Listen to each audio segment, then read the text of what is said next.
And now it's time for our letter of the day. Today's letter is the letter P. Can you say P? If your name has letter P, stand up. If your name has letter P, stand up. If your name has letter P, if your name has letter P, if your name has letter P, stand up. Well, today P is for Pete the cat. I love my new shoes. Do you know what color Pete is? Pete the cat is blue. So I colored my letter P blue like Pete the cat. What letter is this again? It's letter P. Now that we can recognize and name the letter, we'll practice writing it. Before we write letter P, I need to blow some bubbles. Here they come. Let me catch one. Oh, got it. So this is what the letter P looks like. It looks like one bubble. One bubble. Let's practice making a letter P. So first we make a number 1. And then we blow a bubble. For the big letter P, we make a 1 and we blow a bubble upstairs if you're using handwriting paper. Let me show you what that looks like.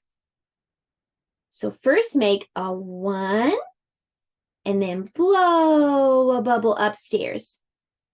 1 bubble. 1 bubble. Parents, you can get a copy of this handwriting house sheet, the blank letters to decorate, and also the vowel people that you'll see shortly on my website. The link is below. Be sure to subscribe. 1 bubble. All right, so this is the big letter P, 1 bubble upstairs. Can I see your letter P? Did you practice?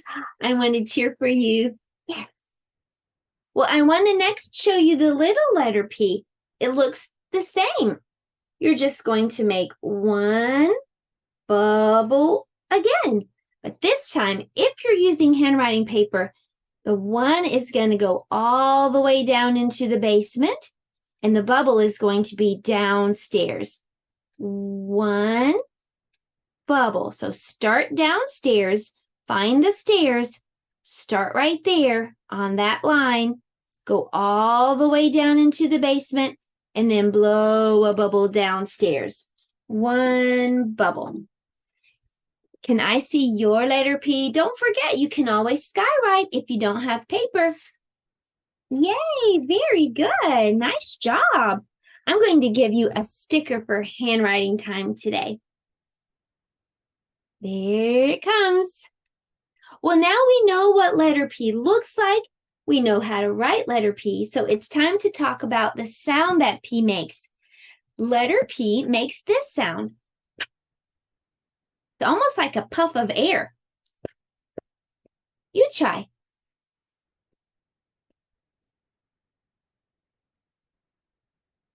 It kind of sounds like popcorn popping in the microwave.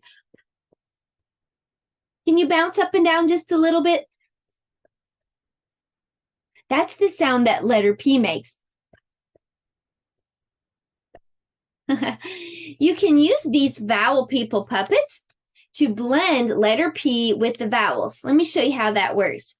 So we know that letter P says, and we know that letter A says, as in chew. So put those together and you can do some blending. Okay, let's try letter E. Pe,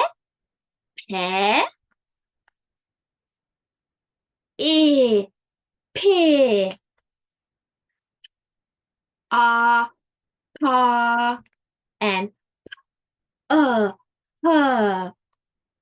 You can watch the explanation of the letters and the little stories that go with them on this YouTube channel if you search for that. Well, that was our letter time. And now it's time for us to go over and do a science activity. We're going to head over to the science table. For science time today, I have this bowl of water. And what color is the water?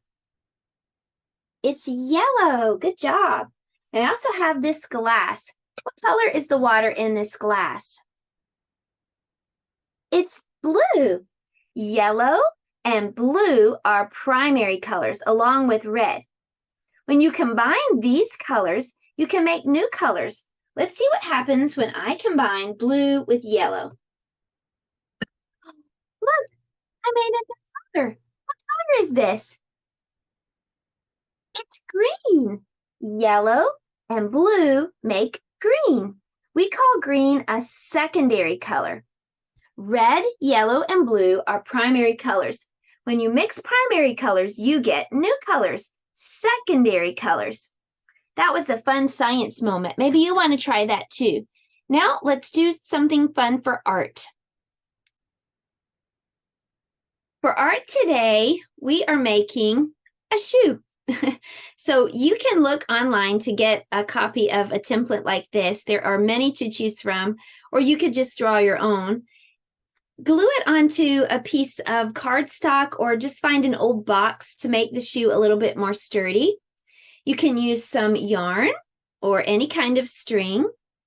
Make the laces go back and forth, parents, and then you can help your children to learn how to tie their shoes. This is actually an art project, and you can color the shoe if you like and decorate it. It's an art project, but it's also a great tool used for learning how to tie your shoes. Well, let me show you really quickly how I tie my shoes. Let's go back over to the table and I'll show you how it's done. Let's learn to tie our shoes. So here I have my shoe and I have my two long laces or strings out to the side. Let me tell you a little story as I work. Once there was a rabbit, and the rabbit had really, really long ears. They were too long. He wanted to see if he could do something to make them seem a little shorter. He kept tripping on them. So he decided to tie them. So he put one this way and one this way, like in letter X, crisscross. Then he pulled one of the ears through the loop and pulled tightly, and his ears were a little bit shorter, but still pretty long. He kept tripping over his ears, so he thought, what can I do next to make my ears a little shorter? So this time, he made his ears into two little bunny ears. He said, oh, that's just perfect. So why don't I do the same thing again, but this time with my two tiny bunny ears? So he made an X again.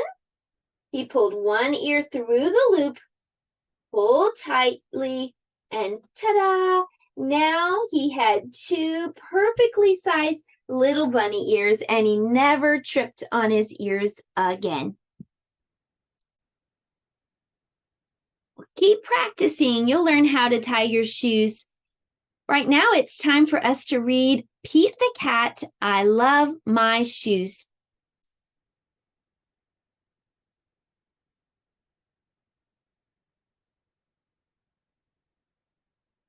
Pete the Cat was walking down the street in his brand new white shoes. Pete loved his white shoes so much, he sang this song. I love my white shoes. I love my white shoes. I love my white shoes. Oh no! Pete stepped in a large pile of strawberries. What color did it turn his shoes?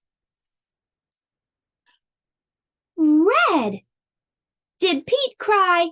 Goodness no. He kept walking along and singing his song. I love my red shoes. I love my red shoes. I love my red shoes. Oh no! Pete stepped in a large pile of blueberries. What color did it turn his shoes? Blue. Did Pete cry? Goodness, no. He kept walking along and singing his song. I love my blue shoes. I love my blue shoes. I love my blue shoes. Oh no, Pete stepped in a large puddle of mud. What color did it turn his shoes? Brown. Did Pete cry? Goodness, no. He kept walking along and singing his song. I love my brown shoes. I love my brown shoes. I love my brown shoes. Oh no! Pete stepped in a bucket of water, and all the brown and all the blue and all the red were washed away. What color were his shoes again? White. But now they were wet. Did Pete cry? Goodness, no. He kept walking along and singing his song. I love my wet shoes. I love my wet shoes. I love my wet shoes. Squeak, squeak, squeak. The moral of Pete's story is, no matter what you step in, keep walking along and singing your song. Because it's all good. The end. Well, I hope you've had some fun today. Come back tomorrow. We'll do some more learning fun with letter Q. Goodbye, everybody. Have a great day.